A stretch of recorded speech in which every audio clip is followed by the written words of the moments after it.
नमस्कार, आप देख रहे हैं खबर गंगा और मैं हूं आपके साथ अंजलि रावत। अब खबरें विस्तार से।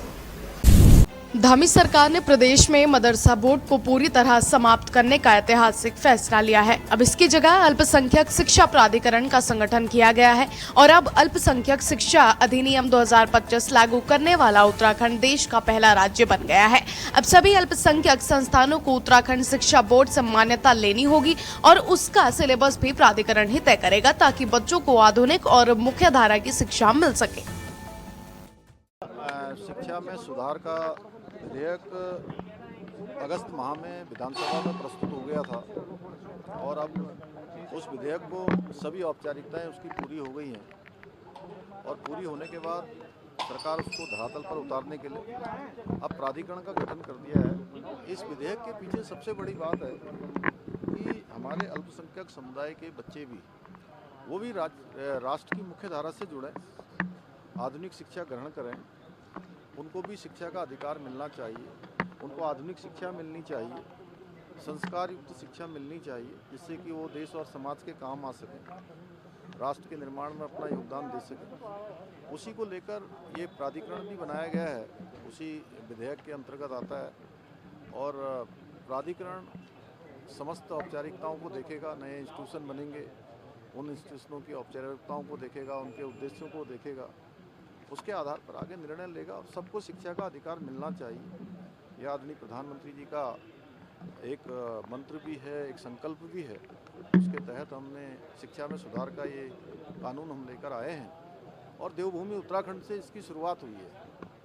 और हमारे जो अल्पसंख्यक समाज के बच्चे हैं, चाहे वो हमारे मुस्लिम समाज के हों, सिख समाज के हों, बौद्ध हों, ईसाई हों, पारसी हों, जैन हों, सभी को आगे आने का अवसर मिलना चाहिए।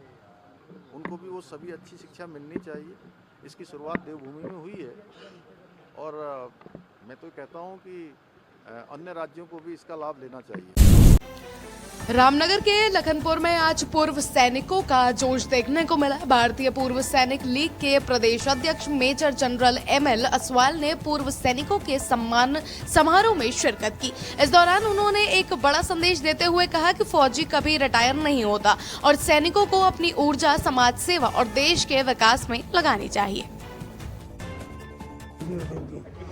देखिए, रामनगर में मैंने पहले भी नोटिस किया था कि यहाँ पर हमारे जो पूर्व सैनिक हैं वो बहुत ही अच्छा कार्य कर रहे हैं। बहुत ही संगठित तौर पे हमारे यहाँ के जो अध्यक्ष हैं नैनीताल के रौतेला साहब, उनकी अध्यक्षता में बहुत अच्छा काम कर रहे हैं। तो हम यहाँ पर इस बार आए थे कि यहाँ पर काफ़ी सारे हमारे जो भूतपूर्व सैनिक हैं उनको सम्मान मिला। कुछ को राज्यपाल महोदय के द्वारा सम्मानित किया गया, कुछ को हमारे सेना अध्यक्ष के द्वारा सम्मानित किया। तो एक तो उनको बधाई भी देना था, इसलिए भी आया हूँ। और दूसरा, हमारे जो यहाँ पे संगठित एक हमारे भूतपूर्व सैनिक हैं, किस तरह से वो हमारे यहाँ पर और लोग हैं जो और दूर दराज के इलाकों में रहते हैं, उनकी किस तरह से मदद कर सकते हैं, अपना समाज में किस तरह से अपना कंट्रीब्यूशन वो लोग दे सकते हैं, इस चीज़ के ऊपर हमने जोर दिया है। और हमारे NCC के जो कैडेट आए थे यहाँ पे आज, उनको देख के तो बहुत ही जोश जज्बा सबको बढ़ जाता है, क्योंकि ये हमारी भविष्य की पीढ़ी है। इनको ये बताना बहुत ज़रूरी है कि किस तरह से एक सैनिक कभी रिटायर नहीं होता, रिटायरमेंट होने के बाद भी किस तरह से वो अपने समाज के बारे में सोचता है और किस तरह डिसिप्लिन लाइफ गुजारता है। इस चीज़ का उनको महत्व समझाना ये बहुत ज़रूरी है, क्योंकि ये एक बहुत ही यंग एज में बहुत टेंडर इनका इस समय दिमाग रहता है। तो जो चीज़ इस समय इनके दिमाग में छप जाएगी वो हमेशा उसको अच्छी तरह से फॉलो करेंगे। और हमने अगर अपने जो भविष्य की जो हमारी पीढ़ी है उसको हमने अच्छे रास्ते के ऊपर डाल दिया तो राष्ट्र एक अच्छा राष्ट्र और एक सर्वश्रेष्ठ राष्ट्र बनने में कोई मुझे नहीं लगता किसी तरह की कोई दिक्कत आएगी। सर, अगर बात करें अग्निवीर योजना सरकार ने लागू की है, तो कहीं ना कहीं जो बच्चे मेहनत करते हैं फौज में जाने का एक जज्बा बच्चों में होता है। खासतौर पर अगर देखा जाए तो उत्तराखंड में सैनिकों की भूमि है, तो उसको आप किस रूप से बताएंगे जो सरकार ने अग्निवीर योजना लागू की है? देखो, अग्निवीर योजना बहुत अच्छी एक योजना है। इसके तहत हमारे देखिए इतने बच्चे प्रयास करते हैं और उसमें और कुछ ना हो तो कम से कम एक अच्छा नागरिक बनने का उनको पूरा मौका मिलता है। और जितना भी उस समय रहते हैं, जो रहते हैं, उनको एक अच्छा पैसा भी उनको मिल जाता है, अपना कुछ कार्य करना चाहें उसमें भी उनको मदद मिलती है। और अभी तो सरकार ने और सारे कई उनको रिजर्वेशंस कई जगहों पे कर दिया। बीएसएफ की बटालियन से उनको 50% का रिजर्वेशन उनके लिए कर दिया, जो अग्निवीर किए हुए होंगे उनके लिए लिखित परीक्षा ये वो कई सारी उन्होंने माफ़ भी कर दी। बेंगलुरु के अजीम प्रेमजी यूनिवर्सिटी कैंपस में आयोजित विप्रो अर्थियन नेशनल अवार्ड 2025 में पीरूमदारा के शाइनिंग स्टार स्कूल को राष्ट्रीय पुरस्कार से सम्मानित किया गया। देश भर के 2000 से अधिक स्कूलों के बीच कचरा प्रबंधन और जैव विविधता जैसे विषयों पर नवाचार दिखाने वाली केवल 25 विजेता टीमों में उत्तराखंड के रामनगर के इस स्कूल ने अपनी जगह बनाई।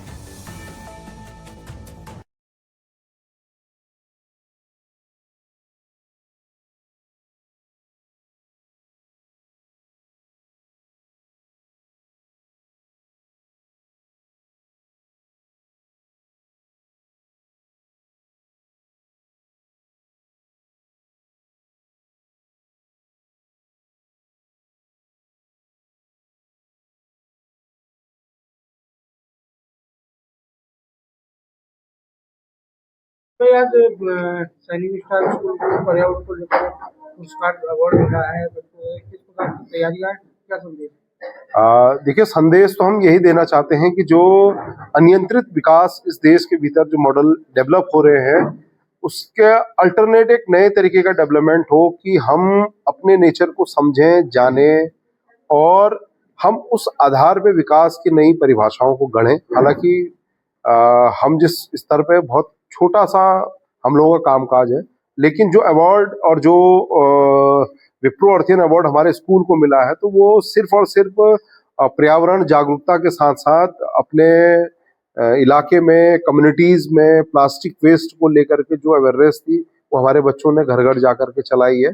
और मकसद हमारा ये है कि हम अपने कैंपस को जीरो वेस्ट करें, सारी चीज़ों को रिसाइकलिंग में लेके आए।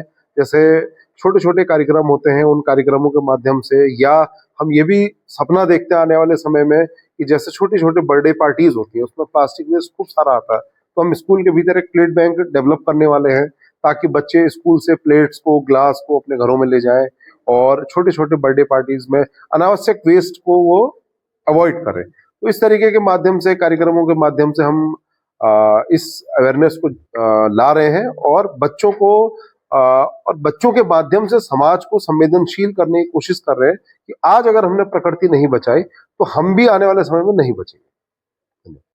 उत्तराखंड की ऐसी ही तमाम छोटी बड़ी खबरों के लिए बने रहे हमारे साथ और देखते रहिए खबर गंगा। नमस्कार।